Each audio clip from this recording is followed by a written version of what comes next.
말씀을 봉독합니다. 출애굽기서 12장 37절에서 42절을 교독합니다. 이스라엘 자손이 라암셋을 떠나서 숫곳에 이르니 유아 외에 보행하는 장정이 60만 가량이요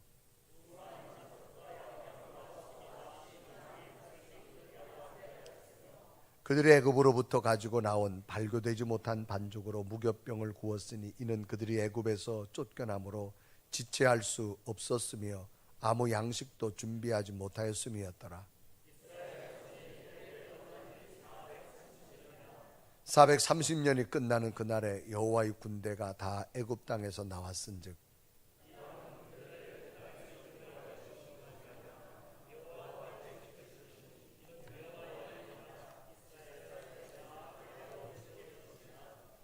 아멘. 오늘 대변한 여러분에게 하나님의 치유하심, 하나님의 위로, 하나님의 꿈이 예배 가운데 있기를 주님의 이름으로 축원합니다.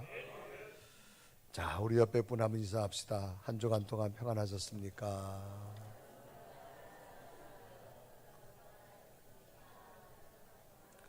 여러분, 인사는 다 좋은 거예요. 앞사람한테도 좋고 뒷사람한테도 좋고 옆사람한테도 좋고. 다시 한번 더 기쁜 얼굴로 오늘도 당신을 보니까 살만 납니다. 시작.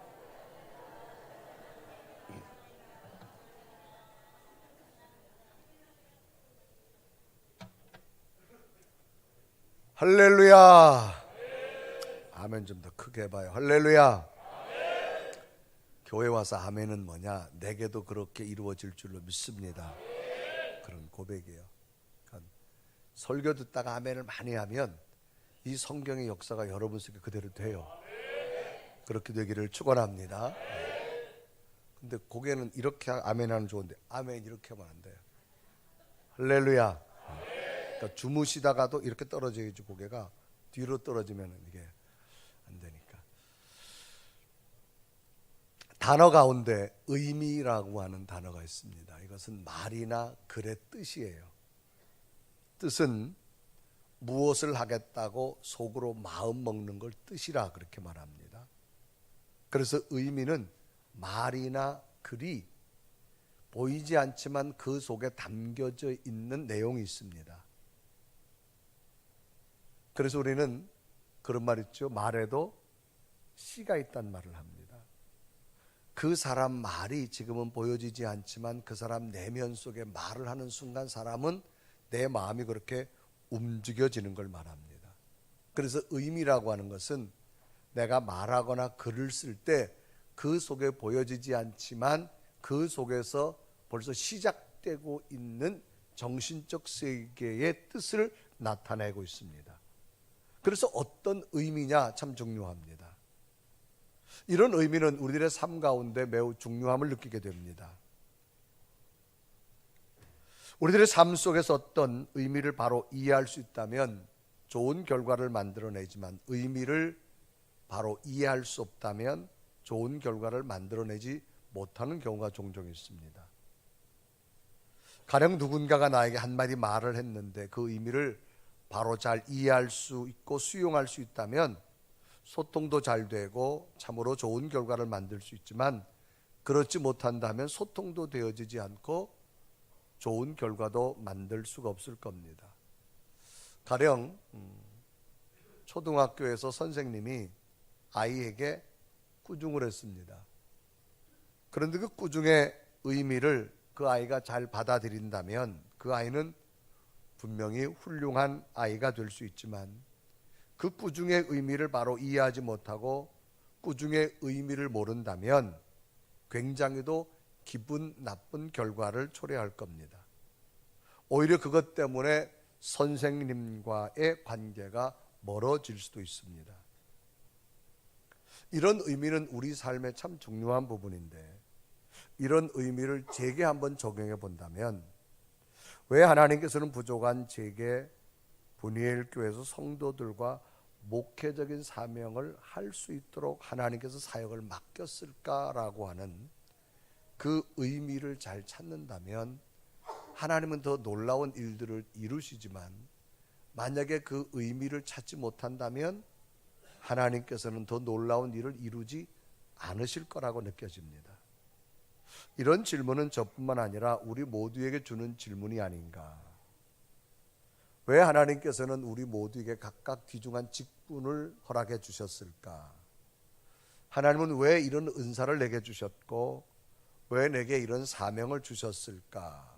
그 주신 의미를 잘 찾는다면 참으로 하나님께서는 큰 기쁨이 될 것이고 그 사람을 통하여서는 더 놀라운 일들을 반드시 이루어 나가실 겁니다.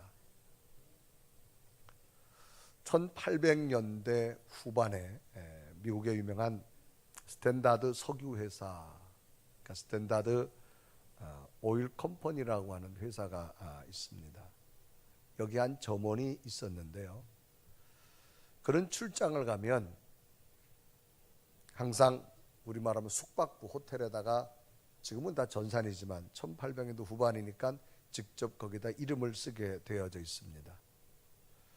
그래서 자기 이름을 쓰고 꼭 그 옆에다가 한 통에 $4, 스탠다드 석유 해서 자기 이름 옆에다가 한 통에 $4 스탠다드 석유, 그렇게 글을 썼다고 합니다. 그 동료들은 그 직원을 보고 놀리는 거예요. 어이, $4 한 통, 그렇게 하면서 그 직원을 자꾸 놀렸습니다. 그런 자신의 노력이 회사에 도움이 주어야 된다는 생각이 늘 가득 찼던 사람 중에 하나입니다. 오늘 자신에게 부여해 준 회사의 의미를 늘 가슴에 새기며 모든 일에 임했습니다. 수많은 사람 가운데 왜 회사는 나를 선택했을까? 왜 수많은 사람 가운데 왜 나를 지금 이 회사는 쓰고 있을까? 그리고 나는 왜, 무엇 때문에 이 회사에 지금 다니고 있는가? 그걸 생각하면서 왜 회사가 나를 쓰고 왜 내가 지금 회사를 다니고 있을까를 진정한 의미를 찾기 시작했습니다. 그러던 어느 날 캘리포니아 도시로 출장을 가게 되어져서 밤늦게 호텔에 투숙하게 됩니다. 늘 호텔 프론트에서 자기 이름을 이제 숙박계에다 쓰게 되는데 너무 늦게 들어와서 피곤해서 깜빡 잊어먹고 이제 그냥 객실로 올라갔습니다. 옷을 갈아입고 씻고 잠을 청하려고 하는데 생각이 난 거예요. 아차, 자기 이름만 쓰고 옆에다가 한 통에 $4 스탠다드 석유회사, 이걸 쓰지 않은 거예요. 그래서 다시 잠이 막 들려다가 옷을 주워 입고 프론트로 내려왔어요. 미안하다고, 내가 아까 이름을 썼는데 옆에다 뭘 기재하지 않았다고. 다시 숙박계를 받아들고 거기다 이름 옆에다가 한 통에 얼마? $4 스탠다드 석유 쓰는 거예요. 그런데 마침 그 호텔에 늦게 투숙한 신사가 가만 보고 나니까 웬 사람이 보니까 잠을 청하다가 옷도 채 안 입고 와가지고 뭘 쓰는데 자기 이름 옆에다가 한 통에 $4 스탠다드 석유에서 쓰는 거예요. 이분이 물끄러미 쳐다보고 있는 거예요. 아니, 왜 당신은 자다 말고 나와서 이걸 쓰느냐? 네, 저는 스탠다드 석유회사 직원인데요, 우리 회사를 조금이라도 알리려고 제가 제 이름 옆에다가 씁니다. 그러면 수많은 이 호텔에 묵는 사람이 오다가 제 이름도 보지만 옆에다가 스탠다드 회사, 오일 회사 이름도 볼 거 아닙니까? 그리고 일이 끝나고 한 달쯤 지났는데 자신의 회사에서 회장님의 특별 면담이 온 거예요. 그래서 이분은 겁에 찔려가지고 본사로 들어갔습니다. 본사에 들어가서 회장님을 딱 보는 순간 깜짝 놀란 거예요. 그분은 다름이 아니라 자기가 한 달 전에 캘리포니아 호텔에 가서 밤에 우연히 만났던 그 신사였던 거예요. 그분이 그런 질문을 했어요. 당신은 왜 여기다가 이름 옆에다가 이렇게 석유회사를 쓰느냐라고 말했을 때, 예, 저는 좀 더 회사를 알리려고 제가 쓰고 있습니다라고 하는 게 생각이 나는 거예요. 그래서 그 회장이 그 사람이었던 거예요.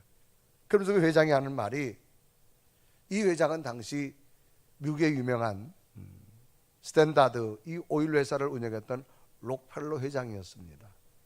이 록펠러 회장은 이렇게 말을 했습니다. 나는 당신처럼 회사 일에 열정을 가지고 있는 사원을 옆에 두고 싶소 라고 말을 하면서 그 후에 이 사람은 본사의 발령을 받게 되어지고 그 뒤에 경영 실세로 부상을 하게 됩니다. 이 점원이 바로 록펠러의 뒤를 이어서 세계 최대 석유회사 사장이 된 존 아치볼트라고 하는 사람의 일생의 사원에서부터 주어진 일이지요. 사람은 자신에게 주어진 분명한 의미를 가슴에 품고 살아가는 사람은 다른 사람보다 더 열정적이고 도전적인 사람이 될 수 있습니다. 같은 회사에 근무했었어도 긍지와 자신감보다는 원망과 불평만 내놓았다면 이런 일은 되어지지 않았겠지요. 열정과 도전은 분명한 의미를 알 때만이 나오게 되어지는 겁니다. 그래서 무엇을 할 때 자신의 의미를 찾고 발견한다고 하는 것이 매우 인생에 중요하다고 하는 사실입니다. 오늘 성경 본문은 이제 하나님께서는 모세를 통해 하나님의 뜻을 계속 전달했지만 바로 왕이 거부합니다. 그래서 마지막 9번째 재앙이 끝나고 10번째 재앙이 내렸습니다. 결국 끝내 바로 왕이 굴복해 버리고 말지요. 이제 이스라엘 백성들은 애굽에서 나오게 되어집니다. 출애굽하게 되어집니다. 그런데 이 출애굽이라는 사건이 오늘 살아가는 우리들에게 주는 의미가 도대체 무엇일까라고 하는 겁니다. 우리는 10번째 재앙을 통해서 하나하나마다 하나님이 주는 의미가 무엇일까? 이제 10번째 재앙이 끝나고 애굽에서 나오게 되는데 이 출애굽이란 말은 애굽에서 나온다는 뜻입니다. 이 출애굽이 주는 영적인 의미가 무엇일까를 우리 다시 한번 깨달으셔서 이 의미가 우리의 신앙이 도전이 되어지고 의미 속에서 하나님의 약속을 붙들 수 있는 여러분 되기를 주님의 이름으로 축원합니다. 그러면 이 출애굽 속에 담겨진 의미는 뭘까? 첫째는 언약의 성취가 있었다라고 하는 겁니다. 여러분, 언약이라는 것은 뭐냐? 말로 약속하는 거예요. 성취란 말은 목적한 바를 이룬다는 겁니다. 그러니까 말로 약속한 것을 이룬다는 거예요. 누가? 하나님께서는 일찍이 이스라엘 백성들이 약속하시는데 하나님의 백성들을 하늘의 별처럼 만들어주겠다 일찍이 아브라함에게 약속을 합니다. 이때 장면이 창세기 15장 5절입니다. 그를 이끌고 밖으로 나가 이르되 하늘을 우러러 무뼈를 셀 수 있나 보라. 또 그에게 이르시되 내 자손이 이와 같으리라. 아브라함을 하늘을 보여주면서 이 수많은 별처럼 내 자손을 만들어주리라. 근데 당시 아브라함은 자식이 없었습니다.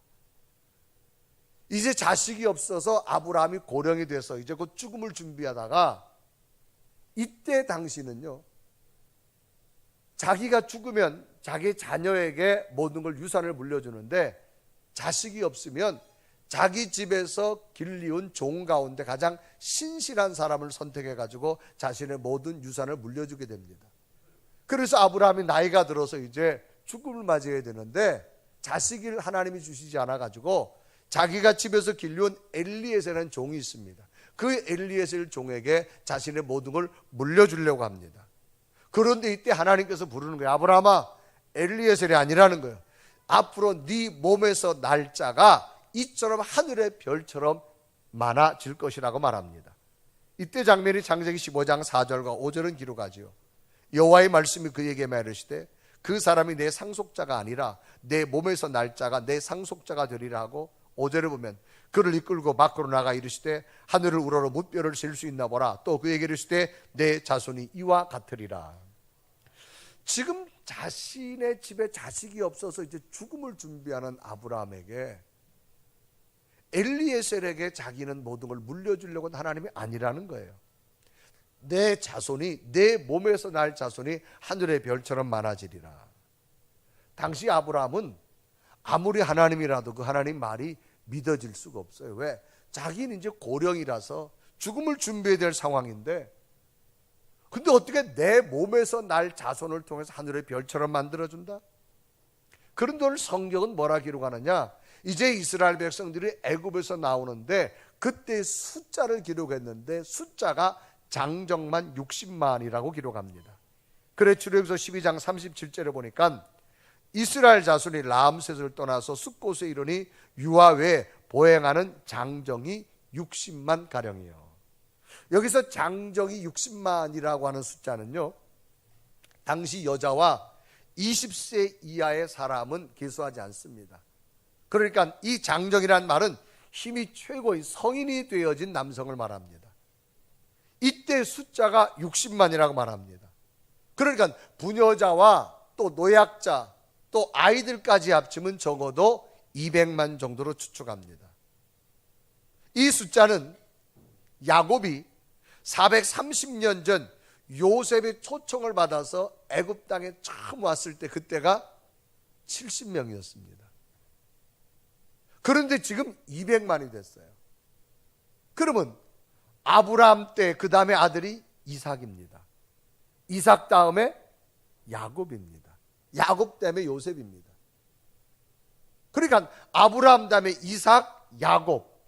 그러니까 야곱 때 이 애굽에 처음 430년 전에 들어온 숫자가 70명이었습니다. 그래서 창세기 46장 27절에 이루어가죠. 애굽에서 요셉이 낳은 아들을 2명이니 애굽의 집사람으로 애굽에 이른 자가 모두 70명이었더라.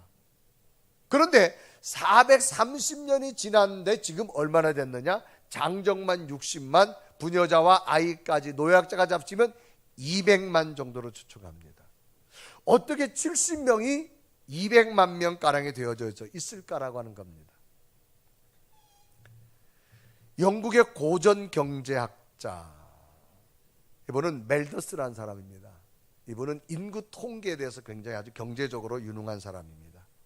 이분은 이런 주장을 합니다. 사람이 인공적인 피임이나 자연재해가 없을 경우에는 25년을 주기로 인간은 2배로 성장할 수 있다고 주장을 합니다. 이는 이스라엘의 인구 증가가 산술적으로 전혀 불가능하지 않다라고 말합니다. 특별히 이스라엘 백성들은 하나님께서 보호하시고 그 태열매를 풍성케 하셨기 때문에 충분히 70명이었지만 430년이 지난 다음에는 200만 명을 이룰 수 있다라고 추측합니다. 그래서 하나님께서는 일찍이 430년 전에 요셉을 준비시킨 겁니다. 야곱의 후손들을 애굽의 기름진 땅으로 이주시켰어요. 애굽의 안정과 풍성한 식량 그리고 좋은 자연적 환경을 통해서 이스라엘 백성들이 번성케 만든 겁니다. 그러니까 430년 전에 요셉이 애굽에 온 것은 철저한 하나님의 계획하심이었다는 겁니다. 하나님께서는 자신의 언약을 이루시기 위하여 이스라엘 백성들을 애굽에서 번성하게 하시고 이제는 때가 되었기에 이스라엘 백성을 애굽에서 탈출시킵니다. 그러면 왜 430년이 되어졌을까라고 하는 겁니다. 그것은 하나님께서 하시겠다고 말씀하신 약속이 있었기 때문입니다. 하나님께서는 아브라함에게 큰 민족을 이루시겠다 약속하신 다음에 또 말씀하시는데 너희 후손들이 이방 땅에 객이 될 거다. 그렇게 말씀하는데 그 시간을 400년 동안 객이 될 거라고 말합니다. 그래서 창세기 15장 아브라함 때죠. 여호와께서 아브라함에게 이르시되 너는 반드시 알라 내 자손이 이방에서 객이 되어 그들을 섬기겠고 그들은 400년 동안 내 자손을 괴롭히리라. 벌써 하나님께서는 아브라함에게 그렇게 말씀하는 거예요. 그 후에 말씀대로 지금은 애굽 땅에서 노예 삶을 살았습니다. 그런 후에 하나님께서는 큰 재앙을 내리셔서 바로왕을 굴복시키고 이제 이들을 탈출시키는 겁니다. 근데 탈출시키는데 그냥 시키는 거 아니에요. 저들이 나오면서 애굽에 큰 재물까지 가져 나옵니다. 그래서 창세기 15장 14절에 기록합니다. 그들이 섬기는 나라를 내가 증벌 할지며 그 후에 내 자손이 큰 재물을 이끌고 나오리라. 벌써 하나님께서는 430년 전에 약속하신 거예요. 실제적으로 이스라엘 백성들이 애굽을 나올 때 애굽 사람들이 이스라엘 백성들이 요구하는 대로 모든 재물을 주게 되는데 하나님께서 애굽 사람에게 은혜를 주어가지고 이 이스라엘 사람들 노예들이 달라면 달란 대로 다 줍니다. 왜? 하나님이 이미 마음을 움직여 놓았기 때문에. 그래 출애굽 12장 30절에 말합니다. 여호와께서 애굽 사람들에게 이스라엘 백성들에게 은혜를 입히게 하사 그들이 구하는 대로 주게 하심으로 그랬습니다. 달란 대로 다 주는 거예요. 벌써 하나님께서 아브라함 때문에 이렇게 약속을 하신 거예요. 그 약속이 지금 이루어진 줄로 믿습니다. 어떻게 이런 일이 가능할까? 그것은 하나님이 약속이 있었기 때문에요. 참으로 놀라운 일입니다. 여러분 부모는 자식에게 가끔 약속할 때 있어요. 너 줄 거야? 그러면 여러분, 부모는 반드시 그 약속을 이룹니다. 자식은 잃어버렸어도 부모는 이룹니다. 우리는 하나님의 자녀들입니다. 하나님의 약속의 말씀을 늘 가슴에 새기시길 바랍니다. 결국 하나님의 약속대로 대탈출이 이루어지지요. 그런데 한 가지 특별한 사실 중에 하나가 뭔가 하면, 왜 430년이냐 그 말입니다. 일찍이 하나님께서는 아브라함에게 400년 동안 객이 될 거라 그랬는데 왜 430년이냐? 그래서 창세기 15장 13절에 기록하죠. 여호와께서 아브라함에게 이르시되 너는 반드시 알라, 내 자손이 이방에서 객이 되어 그들을 섬기겠고 그들은 400년 동안 내 자손을 괴롭히리니. 분명히 400년이라 그랬는데 지금 이들은 얼마 만에 나오느냐? 430년 만에 나오는 거예요. 그래서 출애굽 12장 40절에 이르가죠. 이스라엘 자손이 애굽에 거주한 지 430년이라. 그러니까 몇 년의 차이가 생기죠? 30년의 차이가 생기는 겁니다. 왜 30년의 차이가 생길까 그 말입니다. 하나님께서는 이스라엘 백성들이 애굽에서 이제 돌아가는데 400년이란 말도 했지만 4대 만에 돌아갈 것이다 그런 말을 합니다. 그래서 창세기 15장 16절에 보면 내 자손은 4대 만에 이 땅으로 돌아오리니 그랬습니다. 4대 만에 돌아온다. 야곱이 가족을 데리고 애굽으로 70명을 데려갈 때가 역사와 성서학자들이 세부적으로 다 따져보니까 BC 1876년입니다. 거기다 430년을 빼면 BC 1446년에 애굽을 나옵니다. 이것은 역사학자나 성서학자나 정확한 횟수가 맞아 들어갔습니다. 근데 아브라함 당시는요, 일대를 100년으로 추측을 합니다. 그래서 4대 만에 돌아올 것이다. 그래서 하나님은 400년이란 단어를 썼습니다. 그런데 출애굽에서 나오는 430년, 30년의 계수의 차이라고 하는 것은 하나님이 볼 때는 30년은 아무 의미가 없습니다. 4대 만에 너희들이 반드시 돌아올 것이다. 왜? 이때는 족보의 시대로 여겨졌기 때문입니다. 그래서 정말 하나님께서는 4대 만에 다시금 이들이 돌아오게 되어집니다.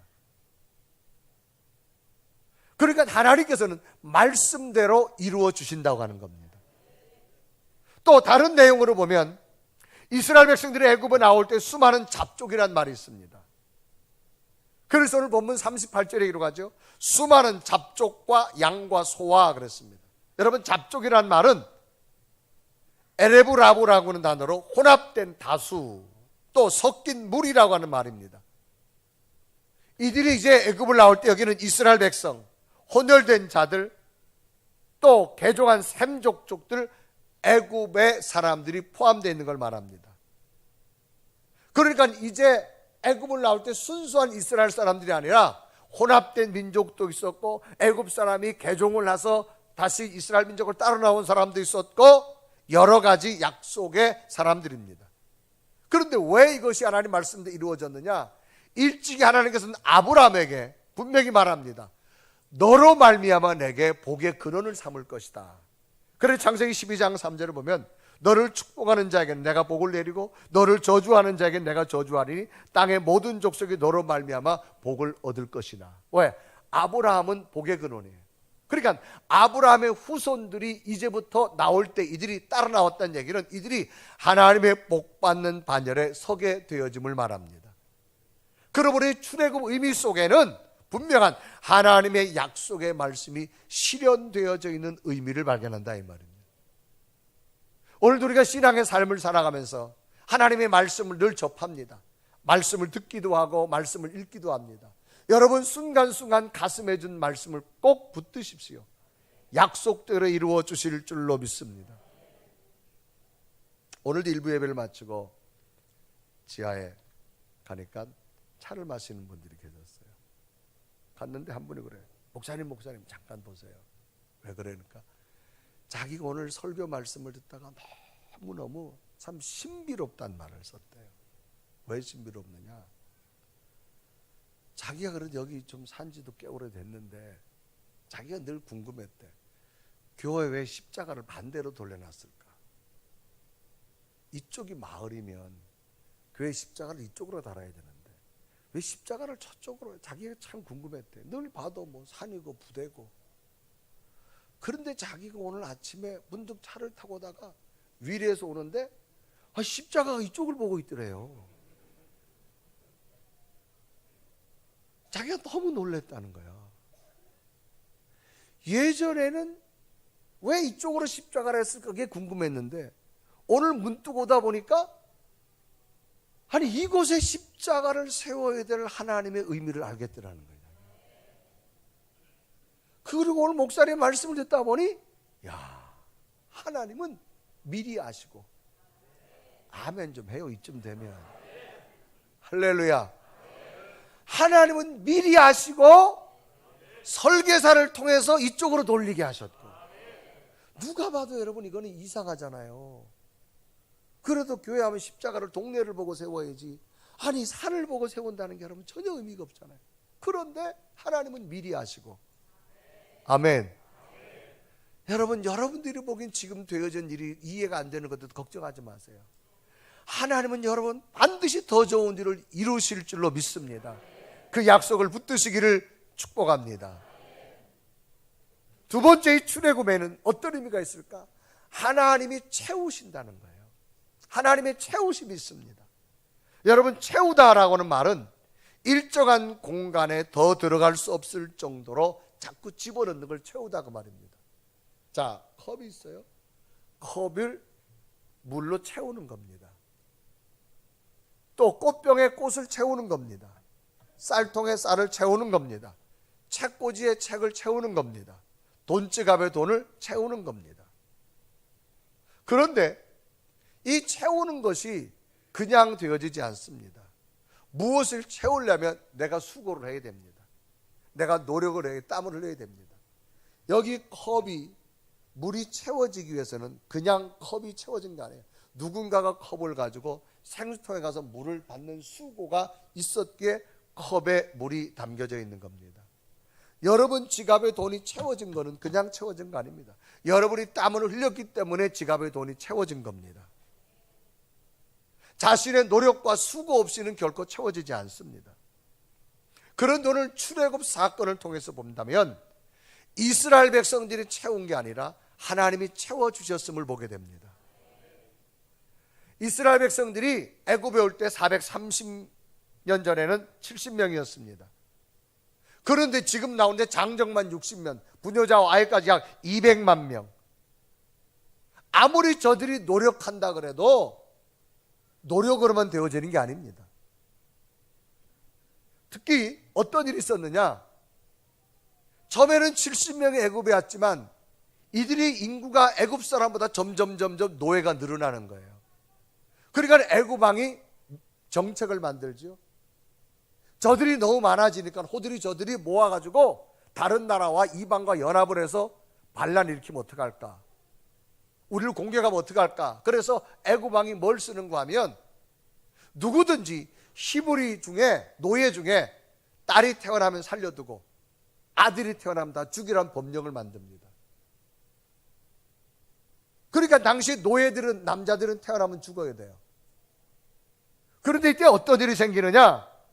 그래서 출애굽기 1장 16절에 보면 이르되 너희는 히브리 여인을 위하여 해산을 도울 때 그 자리를 살펴서 아들이거든 그를 죽이고 딸이든 살려두라. 이때 당시 누구한테 명령하는 산파가 있습니다. 오늘날 말하면 출산을 도와주는 사람들. 그런데 하나님께서 이 산파들의 마음을 움직여줍니다.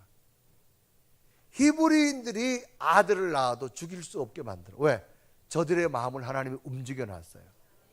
그래서 이 산파들이 뭐라? 왕이여, 우리가 벌써 가보니 났습니다. 그래서 오늘 17절에 출애굽기 1장 17절에 말하죠. 그러나 산파들이 하나님을 두려워하여 애굽왕의 명령을 어기고 남자아이를 살린지라. 당시 애굽왕의 말은 법입니다. 산파들이 그 법을 어긴다? 있을 수 없습니다. 그런데 하나님을 두려워한 줄로 믿습니다. 왜? 하나님께서 산파들을 통해서 마음을 움직여 놓았어요. 그러니까 히브리 노예들의 인구가 엄청나게 많아질 수 있었던 것은 저들의 수고만이 아닙니다. 하나님이 인구를 채워주신 줄로 믿습니다. 그리고 저들이 나오는데 그냥 나온 게 아니에요. 금과 은과 가축이 얼마나 많았는지요. 원래 노예는 자기 소유가 없어요. 다 주인 겁니다. 이 몸도 주인 겁니다.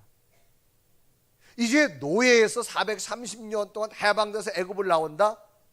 몸 나오는 것도 감사해야지요.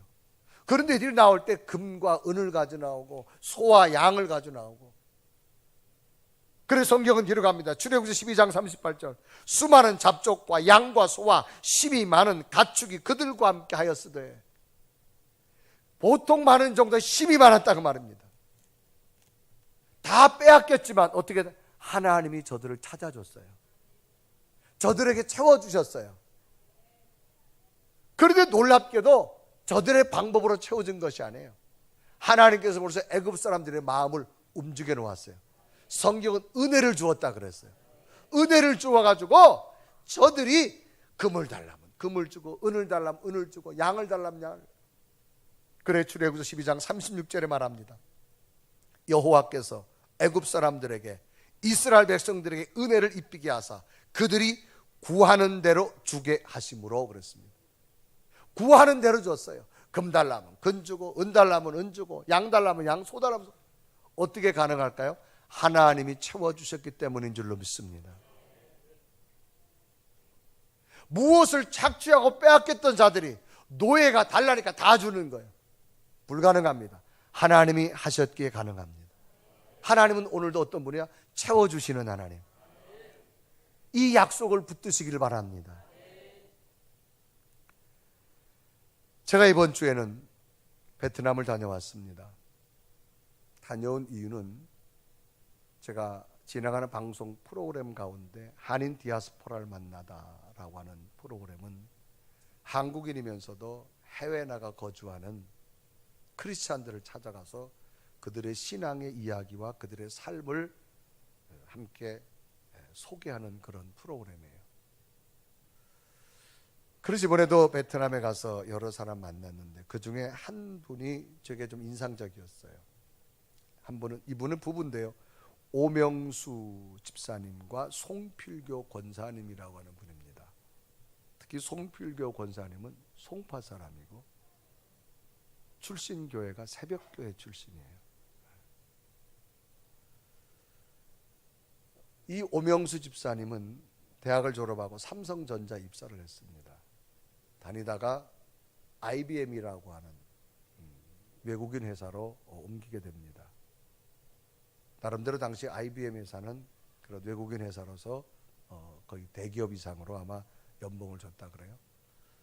20년을 거기서 근무를 하다가 어느 날 직장 다니는 게 너무 지루하더래. 그래서 갑자기 아내하고 결정도 안 하고 사표를 냈대요. 뭘 내요? 사표를 냈대. 그리고 자기가 평생 소원이 놀고 싶은 거였대. 그래서 이분 말하면 2년 동안 진짜 잘 놀았대. 연봉도 뭐 있었으니까 하여간 자기 하고 싶은 거 다 하고 한 2년을 놀아보니까 지겹더래. 노는 것도 지겹더래요. 그러던 중에 자기 가까운 친척 가운데 한 분이 베트남에서 이 봉제 사업을 했답니다. 근데 그분이 이제 놀지 말고 나랑 좀 사업 좀 하자고 그러더래. 그래 한번 와보라 그러더래요. 그래 베트남을 그냥 갔대요.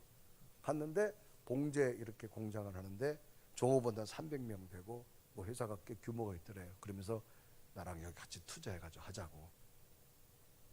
그래서 이분이 또 계산해 보니까 이게 또 IT 쪽으로 분석을 잘하니까 될 것 같더래요. 오케이. 그래가 자기가 벌어온 돈을 투자했대요. 투자했는데 얼마 있다가 그 동업한 친척은 다른 일 한다고 회사에서 다 빠져나갔대요. 빠져나가고 1년이 지나서부터 회사가 기울어지기 시작하더래요. 딱 3년 했는데요. 투자한 돈은 다 날리고 회사도 문 닫고 그것만 한 것이 아니라 한국에 돈을 끌어다가 댔는데 빚을 진 거예요. 이분 말에 의하면 아무것도 없고 내 것만 잃어버리면 다행인데 빚까지 져다가 다 잃어버린 거예요. 과연 여기서 이제 어떻게 살아갈 거냐 너무 막막하더래요. 그러니까 이 친척이 회사가 안 될 줄 알고 자기한테 이렇게 넘긴 거야. 알고 보니까 그 배신감. 그래서 너무 실망해서 자기 대학 때 친한 친구가 있어서 그 친구를 만나려 도움을 요청을 한국을 왔대요. 사실 내가 다 망해가지고 지금 이런 상황이다. 날 좀 어떻게 도와줄 수 없겠냐. 그러니까 그 친구가 도와준다는 얘기는 안 하고 자기 요즘 성령 받았다고 얘기를 하더래. 자기 요즘 교회 다니는데 얼마나 은혜를 받은, 은혜 받은 얘기만 막 하더래요. 그럼 자기 너무 은혜 받다가 자기는 앞으로 10억을 더 벌어가지고 이거 가지고 선교하러 간다 그러더래. 이분은 지금 너무 실망해가지고 먹을 게 없어가지고 친구한테 도움 구하러 왔는데 성령 받은 얘기만 하더래. 자기 너무 속상하더라는 거지. 그래가지고 다시 돌아갔대요. 교회를 다니지만 이게 뭐 좋으니까 교회도 재미가 없잖아요. 이제 너무 다 망하고 없으니까 그날따라 교회를 갔는데 제일 또 한참 뒤에 왔대요. 여러분, 제일 뒤에 앉았대요. 그날따라 설교를 하는데 두바이에 계신 선교사님이 와가지고 설교를 하더래요. 근데 그 선교사님이 설교를 하는데 두바이의 선교 무슨 통계 얘기만 하더래. 뭐 몇 퍼센트 증가하고 기독교인이 몇 퍼센트 증가하고. 자기가 보니까 뒤에 앉았는데 교인들이 다 자더래. 재미가 없다고 뭐 은혜도 안 되고 다 자더래. 그런데 본인은 그게 은혜가 되더래. 통계 분석을 하면서 하는데 자기는 그게 은혜가 되더래. 자기 너무너무 은혜를 받았다는 거예요. 제가 그분 얘기를 들으면서 전 설교가라서 설교는 다양하구나. 이 받는 사람의 문제구나 이게. 할렐루야. 이게 받는 사람의 문제더라고 이게 보니까. 그러니까 교인들은 다 자더래 자기가 보니까. 근데 자기는 그 통계가 하여간 은혜가 되더래. 그럼 자기 마음속에 맞아. 나도 앞으로 돈 벌으면 저렇게 선교해야지. 또 그런 마음이 생기더래요. 얼마 전에 친구가 은혜 받았던 얘기가 자기 가슴에 부딪히더래. 그래서 자기가 이렇게 내 인생을 끝내서는 안 되겠다. 하나님 다시 한번 나를 살려주세요. 그래서 하나님 앞에 매달렸는데 매달려도 현실이 다 망해가지고. 그래서 이분이 하는 일이 하루에 오토바이 기름값 타고 어디를 가는가 하면 시장을 간대요. 거기도 가니까 부자재를 많이 파는 그런 시장이 있답니다. 그걸 가기 전에는 카페에 가면 한쪽 구석에 앉아 하루 종일 앉아 있대요. 근데 후에 그 권사님 말이 그래요. 자기가 힘들었던 거는 한인들이 사는 곳이니까 동네 아줌마들이 그런데 당신 신랑 오늘 하루 종일 카페에 앉았던데? 자꾸 그러더래. 근데 부인은 그걸 듣고도 남편이 자존심 상할까 봐 모른 척 했대 그냥. 그러다가 남편 어느 날부터 오토바이 타고 이제 나가는데 이분 말에 의하면 그냥 시장을 아침부터 저녁까지 그냥 단추도 만져보고 지퍼도 만져보고 천도 만져보고. 처음엔 자기가 할 때는 아무것도 모르고 돈만 투자하고 할 줄 알았는데 다 망하고 나니까 이제 돈도 없고. 그래서 자기 일과가 아침에 오토바이 타고 시장 와가지고 오토바이 세워놓고 그냥 다닌대 시장을. 이거도 만져보고 저거도 만져보고. 그러다 배고프면 식사를 해야 되는데 돈이 없으니까 이분이 그러더라고요. 이 쌀국수도 그냥 사면 비싸답니다. 국물 따로 팔고 면만 따로 파는 데가 있대요. 그럼 그릇을 가지고 있다가 국수 따로 사고 국물 따로 사면 싸답니다.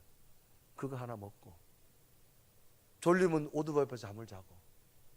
어느 날은 오토바이 앞에서 잠을 자는데 베트남 사람이 물건을 사가지고 자기가 오토바이 퀵인 줄 알고 태워달라고 그러더래요. 그러면서 이분이 6개월을 했죠. 6개월. 그냥 하루 딱 그 돈 가지고. 그리고 나서 어느 날 기도하는데 다시 시작했다는 생각이 들더래요. 그래서 정말 그분 말에 1,000불을 구했대요. 여기서 꾸고 저기서 꾸고 해가지고 1,000불을 가지고 300불은 회사 설립하는 비용 들어가고 200불은 뭐 200만 원 월 보증금 얼마 구하고 미싱은 예전에 아는 사람한테 좀 빌려오고 딱 1,000불을 가지고 회사를 설립했는데 이분이 회사 이름이 HLPS예요. 여호수아가 가나안 땅에 들어가서 저 언덕을 점령하리라. 그런 믿음을 가지고 했는데, 이분이 하는 일이 뭔가 하면 봉제인데 인형을 하는 걸 했더라고요. 그래서 처음에 이제 회사를 설립해 놓고, 이분이 자기가 처음에 갔을 때 거래했던 베트남 사람인데 인형을 주문하는 사람이 있어요. 그분을 찾아갔대. 무조건 내가 새로 회사를 했는데 빈약하다, 나한테 오다를 한 번만 줘라. 두 번도 아니고. 그럼 내가 납기 일에 마치겠다. 단 조건이 있다. 난 돈이 없으니까 계약금을 30%를 좀 줘라. 그럼 그걸 가지고 재료를 사가지고 내가 일을 해가지고 납품하겠다. 근데 그 베트남 사람이요, 오다를 주더라는 거 있죠. 하나님이 벌써 마음을 열어놓은 거예요. 그리고 계약금 30%를 달라 그러는데 그분이 돈 없이 어떻게 하냐, 50%를 주더래요. 있을 수가 없는 일이지. 자기는 외국인이고. 그래서 그걸 가지고 3만 개를 만들었대요. 그래서 납품을 했는데 거기서부터 이익금이 생기더라는 거지. 그래서 이분이 시작했는데 지금은 약 9년 정도 됐는데요, 제법 규모 있는 회사가 되어졌고요. 한국과 베트남에 또 다른 인도네시아 쪽으로 이걸 만들어가지고 나가고, 이분이 또 워낙 IT 하는 사람이다 보니까 이제는 또 뭐 하는 거면 가락동의 농수산물 무역까지 또 하는 거예요. 하나님이 신기하게 적시적시 사람을 만나게 해서, 그래서 이분의 꿈이 자기가 정말 약속한 대로 이분이 어느 섬을 자주 간대요. 그곳에서 자기가 집을 지어가지고 이곳에 나와 있는 선교사님들 아내들 너무 힘들들 하는 거지. 그분들을 휴식할 수 있는 리조트 형식을 만들어가지고 자기가 섬기는 목표를 가지고 있다는 거예요. 그분이 이 이야기를 듣는데요, 다 잃어버렸는데 하나님이 채워지니까 채워지더라는 거예요. 여러분, 오늘 우리의 삶도 마찬가지예요. 여러분이 채우려고 하지 마세요. 채워주시는 하나님의 능력을 믿으십시오. 반드시 놀라운 일들을 이루어 주실 줄로 믿습니다. 노예로서 다 빼앗겼는데 어떻게 가능할까요? 하나님이 채워주신 거예요. 여러분 삶을 살다가 잃어버렸다고, 어렵다고 여러분 생각되는 분 있으세요? 하나님 약속을 붙드세요. 반드시 하나님은 놀라우리만큼 채워주실 줄로 믿습니다. 이 출애굽의 의미가 세 번째는 어떤 의미일까? 영적 싸움에서 승리하라는 거예요. 이스라엘 백성들이 430년 동안 노예 생활을 했어요. 그런데 놀랍게도 이들이 애굽을 나오는데 하나님께서 애굽을 나오는 이스라엘 백성들에게 쓴 단어, 용어가 참 놀랍습니다. 어떤 말을 썼느냐? 하나님의 군대라는 말을 씁니다. 그래서 출애굽기 12장 41절 다 같이 읽습니다. 시작. 430년이 마치는 그날에 여호와의 군대가 다 애굽 땅에서, 분명히 이들은 노예예요. 그런데 나오면서 하나님이 이 백성을 쓴 단어가 뭐냐? 군대라는 거예요. 여러분, 군대는 뭐예요? 전쟁을 해서 이겨서 나라를 지키고 가족을 지키고 자기 생명을 지키는 게 군대입니다. 너희는 뭐냐? 여호와의 군대라는 거예요. 지금까지 너희들이 노예의 삶을 시키는 대로 아니라는 거예요. 이제는 너희들이 나가서 여호와의 군대가 된다 이 말이에요. 왜? 이제 너희들이 애굽에서 나가면 어마어마한 광야, 인간 스스로 살아갈 수 없는 광야가 거기에 있는, 거기는 엄청난 위험과 환난과 고통이 있는데 너희들은 이겨야 된다는 거예요. 그래서 하나님께서 여호와의 군대라는 명칭을 씁니다. 그것도 뭐냐? 내가 사령관이 되겠다는 거예요. 너의 군대가 아니라 나의 군대, 여호와의 군대라고 말합니다. 여러분, 오늘 우리가 믿음으로 살지만 우리 현실 앞에는 우리가 넘어야 할 산, 풀어야 할 문제들이 얼마나 많은지 몰라요. 우리가 풀 수 없습니다. 영적 싸움에서 먼저 승리해야 될 줄로 믿습니다. 여기서 지면 지는 거예요. 그래서 하나님께서 여호와의 군대란 말을 씁니다. 요한복음 1장 12절에 분명히 말합니다. 우리가 예수를 믿는 순간 우린 하나님의 자녀가 됩니다. 그리고 요한복음 1장 12절, 영접하는 자, 그 이름을 믿는 자들에게는 하나님의 자녀가 되는 권세를 주셨으니. 여러분, 우리 혼자 살아가는 거 아니에요. 우리는 하나님의 자녀, 하나님의 군대처럼 우리를 세워주신 줄로 믿습니다. 그러므로 우리는 영적 싸움에서 이겨야만 됩니다. 그래서 41절에 다시 기록하죠. 다시 읽습니다. 시작. 430년이 마치는 그날에 여호와의 군대가 다 애굽 땅에서 나와. 이제 너희들 앞에는 너희들이 살아갈 수 없는 엄청난 폭풍과 광야에 엄청난 일들이 벌어질 거다.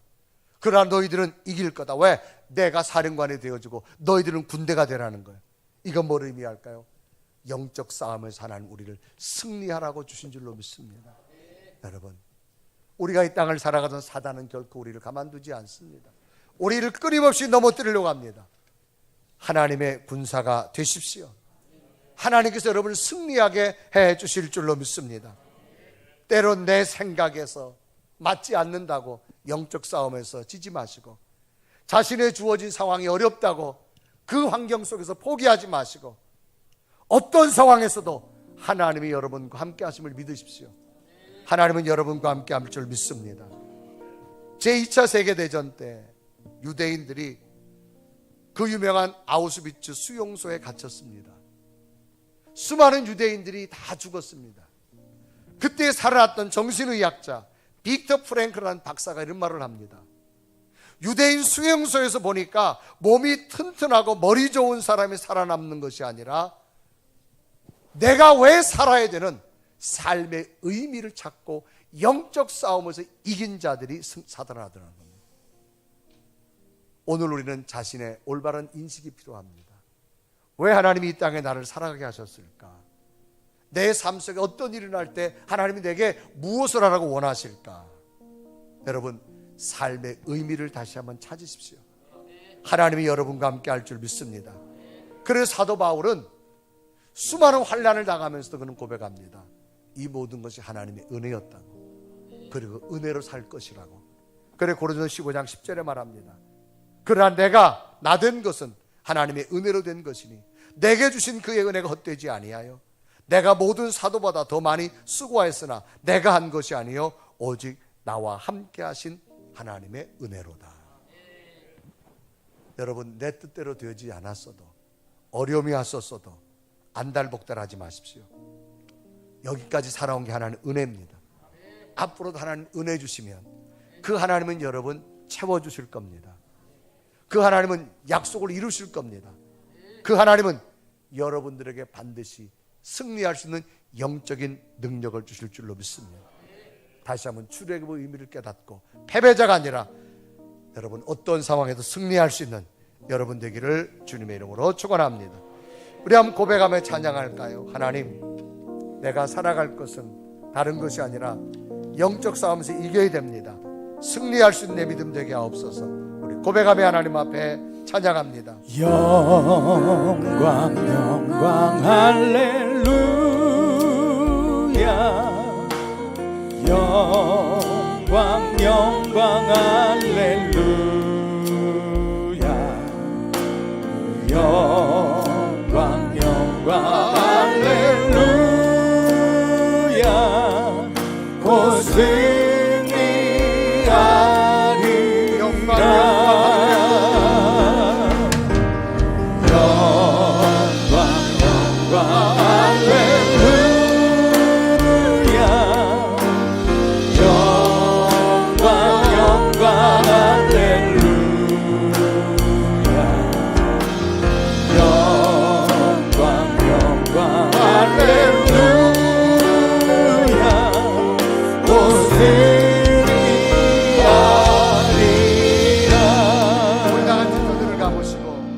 하나님, 이 출애굽의 말씀을 또 듣고 오늘 나는 어떤 의미를 찾아야 될까요? 이 출애굽 속에는 하나님의 약속이 반드시 이루어진다고 하는 진리가 있습니다. 때로는 힘들고 어렵다 할지라도, 예상치 못한 일이 왔다 할지라도 두려워하지 마세요. 하나님 주신 약속의 말씀 붙드십시오. 반드시 이루어지는 기적을 보게 될 겁니다. 여러분 삶이 힘들고 어렵고 많이 잃어버렸다고요? 걱정하지 마세요. 하나님은 채워주시는 하나님, 여러분이 채우려고 하지 마세요. 채워주신 하나님의 능력을 붙드십시오. 그리고 그 하나님 앞에 영적 싸움에 승리하십시오. 때론 여러분이 고난이 오고 예상치 못한 일이 왔을 때는 영적인 사인임을 붙드십시오.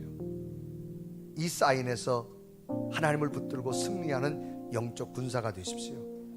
하나님만이 더 크게 승리하게 될 줄로 믿습니다. 하나님, 이 출애굽의 의미 속에서 오늘 내가 이 땅을 살아가는 삶의 의미를 찾겠습니다. 환경을 탓하지 않겠습니다. 믿음의 꿈을 꾸겠습니다. 하나님 약속의 말씀 붙들겠습니다. 하나님, 패배자가 아니라 승리자가 될 수 있도록 나를 세워 주옵소서. 우리 고백하며 간절히 하나님 앞에 승리할 수 믿음을 달라고 기도드리겠습니다.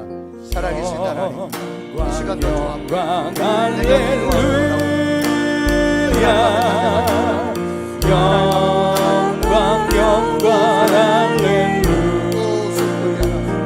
주의 거룩함을 더하게 하소서. 하나님의 영광 영광